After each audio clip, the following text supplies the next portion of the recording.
एक बार महात्मा बुद्ध किसी नगर से गुजर रहे थे। बुद्ध की नज़र एक कपड़े के व्यापारी पर पड़ी जो दुखी और हताश दिखाई दे रहा था।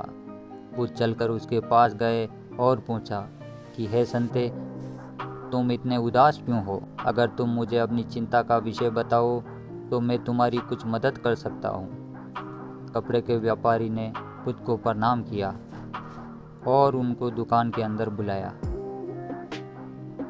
उस व्यापारी ने कहा कि जब से मेरी पत्नी की मृत्यु हुई है तब से मेरे घर पर मेरे छोटे बच्चे की देखभाल करने वाला कोई नहीं है, इसीलिए मैं इसको हमेशा अपनी दुकान पर ले आता हूँ। लेकिन मेरी दुकान पर आने वाले हर ग्राहक की पगड़ी को उछाल फेंक देता है, कभी कभी उनका झोला उठाकर बाहर फेंक देता है।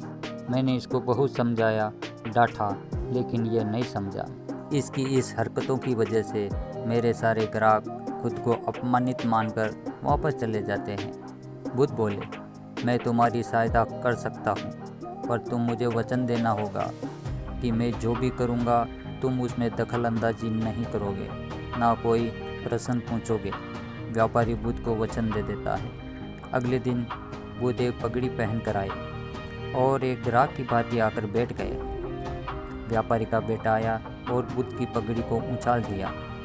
महात्मा बुद्ध मुस्कुराए और कहा, बहुत अच्छा, जाओ उस पगड़ी को वापस लेके आओ। वह बच्चा दौड़ कर गया और पगड़ी लाकर बुद्ध को दे दी। अगले दिन बुद्ध एक कुल्हाड़ी और एक लकड़ी लेके आए। उस लड़के ने फिर से उस पगड़ी को उछाल दिया। बुद्ध ने उस लड़के को कुल्हाड़ी और लकड़ी दे दी और कहा, जाओ इसे काटो। व्यापारी को थोड़ा सा डर लग रहा था कि कहीं उसके लड़के को चोट ना आ जाए, लेकिन उसको अपना वचन याद था। 7 दिन तक महात्मा बुद्ध कोई न कोई नया काम लेके आते और उस लड़के से करवाते। शीघ्र ही वह लड़का भूल गया कि उसको किसी की पगड़ी उछालनी है। व्यापारी बहुत खुश हुआ और बुद्ध को धन्यवाद दिया। मुझे पता है कि इस कहानी का और मन के वश का कोई विशेष संबंध नहीं है, लेकिन पहले आप इस तर्क को समझिएगा। अगर हम अपने मन को अपने हिसाब से नहीं चलाएंगे तो मन अपने हिसाब से काम करेगा। मन वश में हो सकता है यदि मन को हम अपने अनुसार चलाएं।